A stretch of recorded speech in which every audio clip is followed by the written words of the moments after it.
das coisas que eu gosto de meditar nesse tempo do Advento, nesse período em que nos preparamos para o nascimento de Jesus Cristo, para celebrar a vinda de Deus ao mundo, a encarnação, o mistério do Deus se fazendo homem, se fazendo carne, vindo habitar entre nós, são as situações inusitadas, inesperadas, incomuns que aconteceram no primeiro Natal.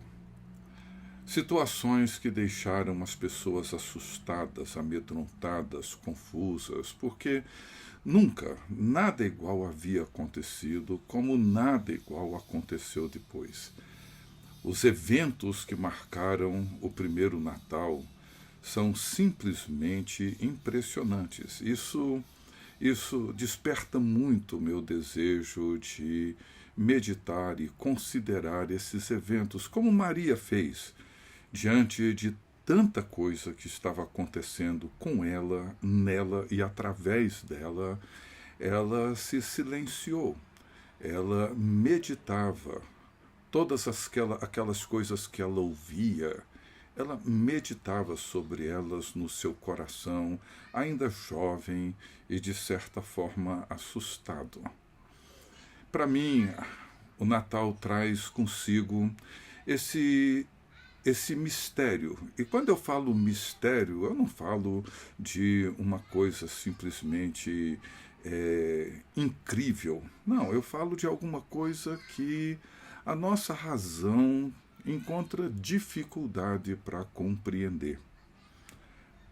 É simplesmente impossível compreendermos à luz da razão, da ciência, da lógica, o nascimento de Deus, Deus vindo ao homem, o Eterno, o Senhor, o Criador de todas as coisas, tornando-se um ser humano, vindo ao mundo através da gestação de uma jovenzinha, numa obra do Espírito Santo. Isso é simplesmente algo muito além da nossa capacidade de compreender, mas o Espírito Santo nos ajuda a compreender aquilo que nos é possível compreender, entrar nesse mistério, acolhê-lo e louvar e bendizer e exaltar a Deus por tamanha graça.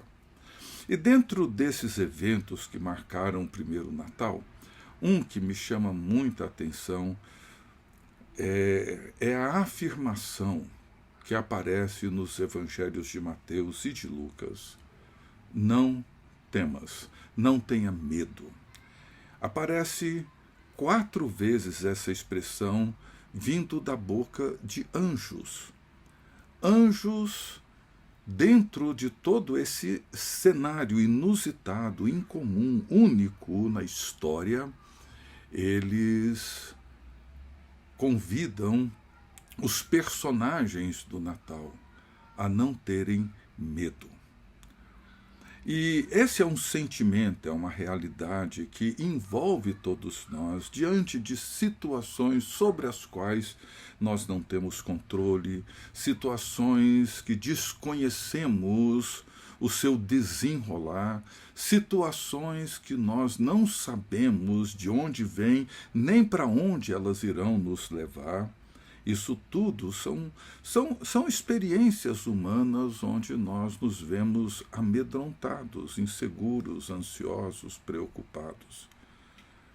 Por 4 vezes, anjos, mensageiros de Deus, eles intervêm nessa história dizendo: não tenham medo, não tenham medo, não temas. A primeira vez que isso acontece é com Zacarias, um velho sacerdote, que num determinado momento ele recebe a visita do anjo do Senhor. E assustado, obviamente, a presença de um anjo não é uma experiência comum, e não é uma experiência tranquila, ela traz consigo a força, o poder de uma presença que não nos é comum entre nós. O anjo aparece a Zacarias e diz para Zacarias: não temas, não tenha medo.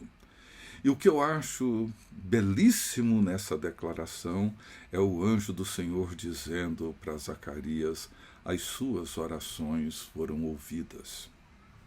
As suas orações foram ouvidas. Zacarias e sua esposa Isabel oraram por muito tempo por um filho e não tiveram.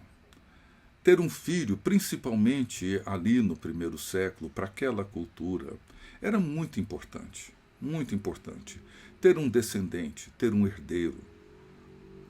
Mas eles não tiveram filhos. Não sabemos por quê, mas eles não tiveram filhos e eles oraram. Oraram por muito tempo. E eu imagino que depois que o relógio biológico virou e a possibilidade de uma gravidez era simplesmente, do ponto de vista da ciência, impossível, o anjo do Senhor chega para Zacarias, talvez no momento em que ele e Isabel haviam, quem sabe, parado de orar, porque não fazia mais muito sentido continuar orando por uma coisa que não teria como acontecer. E ele diz para Zacarias: as suas orações, as orações de você e de Isabel foram ouvidas, sempre foram ouvidas. Deus sempre ouve. Elas foram ouvidas. Não tenha medo. Vocês terão um filho. Vocês terão aquilo que vocês mais desejaram em toda a vida de vocês. É uma palavra que traz muita esperança para nós, porque é uma resposta de Deus diante de uma situação improvável. Quantas e quantas vezes você e eu oramos por situações onde parece que Deus não nos ouviu, o tempo passou, o contexto mudou, as circunstâncias mudaram, de alguma maneira nos acomodamos com a ausência daquela resposta, mas de repente Deus vem e diz: eu ouvi suas orações, todas elas. Nenhuma das suas orações foi ignorada por mim. Não tenha medo. Não tenha medo. Eu ouvi suas orações. A segunda vez que essa expressão não temas aparece é com Maria, obviamente. Maria era uma jovenzinha, talvez, uma adolescente entrando na sua juventude, mas ainda bem novinha, virgem, desposada de José, ou seja, ela havia sido prometida, havia já uma aliança entre ela e José, mas o casamento não havia sido ainda sexualmente consumado.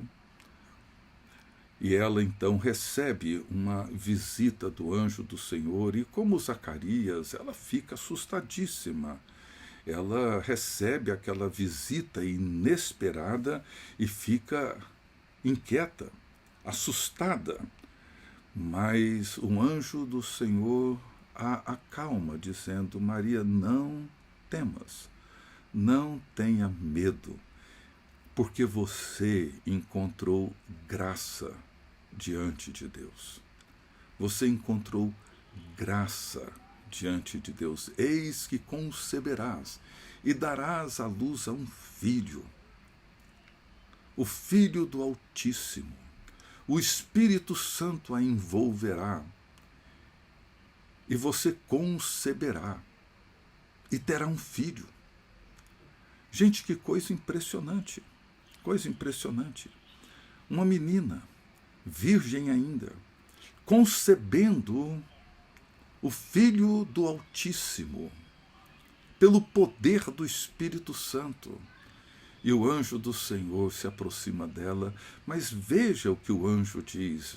Eu repito, você encontrou graça, você encontrou favor diante de Deus. Como isso é importante! Foi importantíssimo para Maria, mas é importantíssimo para mim e para você. Ouvir Deus dizendo uma, duas, quantas vezes necessária, que encontramos favor diante de Deus, graça diante dele. esse favor imerecido, esse favor no qual nós participamos daquilo que Deus está fazendo em nós e no mundo, um perdão que nós não merecemos, uma porta que se abre que nós não merecíamos. Não tenha medo. Deus tornou-se favorável a você por meio de Jesus Cristo. Terceira vez que essa palavra aparece, obviamente, é com José. José, ele era desposado de Maria. E quando ele fica sabendo que sua noiva estava grávida e que aquela criança, obviamente, não era seu filho, aquilo o deixou também profundamente confuso, perturbado. Mas ele conhecia Maria, ele a amava. Ele sabia que Maria era uma menina íntegra, era uma menina crente, uma menina de Deus. Ele sabia que Maria não era o tipo de pessoa que iria traí-lo com qualquer um. Então, sabendo da integridade de Maria, sabendo da honra de Maria, não querendo difamá-la, ele então decide abandoná-la secretamente. Eu fico imaginando a dor, a luta de José diante dessa decisão. Ele a amava. Ele a amava, mas ele também sabia que aquela criança não era seu filho. O que fazer? O que fazer diante de uma situação assim? A lei era clara no tempo dele. Ele teria que ir ao sacerdote, ele teria que dizer para o sacerdote que Maria adulterou. Mas ele, no fundo, sabia que aquilo não era verdade. Então ele viveu esse drama. E talvez no auge, no momento mais decisivo do seu drama, numa noite, em sonhos, o anjo do Senhor aparece a José dizendo: não temas, não tenha medo. José, o que está acontecendo com Maria, sua noiva, é obra do Espírito Santo, de mais ninguém. É Deus usando a sua noiva para um propósito muito maior. Não tenha medo de recebê-la por sua esposa. Não tenha medo de receber essa criança e educá-la como se fosse seu próprio filho. Não tenha medo, José. É uma situação que muitas vezes experimentamos, obviamente não como a de José, mas situações onde não sabemos exatamente como que as coisas acontecem, como que elas chegaram aonde chegaram. Mas Deus intervém através dos seus mensageiros dizendo: não tenham medo. O Espírito Santo está fazendo algo que você não é capaz de compreender, mas é obra do Espírito Santo. Diante de cenários difíceis, complexos, na família, na igreja, no país, no mundo, é muito importante Deus sussurrar nos nossos ouvidos dizendo: não tenham medo, o Espírito Santo está agindo no meio de tudo isso. E quarto e último lugar em que os anjos trazem essa afirmação é para os pastores em Belém que guardavam os rebanhos nas vigílias da noite. E era uma noite tranquila. Os pastores não estavam perturbados, assustados com nada, mas de repente um coral de milhares de anjos começam a cantar glória a Deus nas maiores alturas. Aquilo, claro, assusta no meio da noite, numa noite tranquila, de repente, uma explosão de vozes. Um coral imenso começa a cantar, dizendo glória a Deus nas maiores alturas e paz na terra. Eles assustam. Nunca tinha acontecido alguma coisa numa noite assim, nem antes, nunca aconteceu depois. E aí o anjo do Senhor intervém dizendo para os pastores: não tenham medo. Não tenham medo, isso que vocês estão ouvindo, esse cântico celestial que vocês estão ouvindo, é porque o céu e a terra estão em júbilo. Porque hoje, nasceu o Salvador, que é Cristo, o Senhor. Aquilo que esses pastores e tantos outros esperaram por séculos e séculos. Hoje vos nasceu. Essa é a boa nova, essa é a boa notícia. É isso que esses anjos estão celebrando, é isso que vocês precisam celebrar, é isso que eu e você precisamos ouvir nesse tempo do advento. Diante do cenário que vivemos, mesmo da tranquilidade de uma noite serena ou do tumulto do dia em meio a guerras e as notícias mais difíceis, não tenham medo. Nasceu o Salvador, o Cristo, o Messias, o prometido. O Senhor nasceu. Não tenham medo. Eu gostaria que esse tempo do advento fosse para todos nós o tempo do não temas. O tempo do não tenhas medo. Que o Espírito Santo fale a cada um de nós, na circunstância que você está vivendo, considerando todas as circunstâncias nacionais e internacionais, que o Espírito Santo fale para cada um de nós: não temas, não tenham medo, não tenham medo. Que o advento seja o tempo do não temas.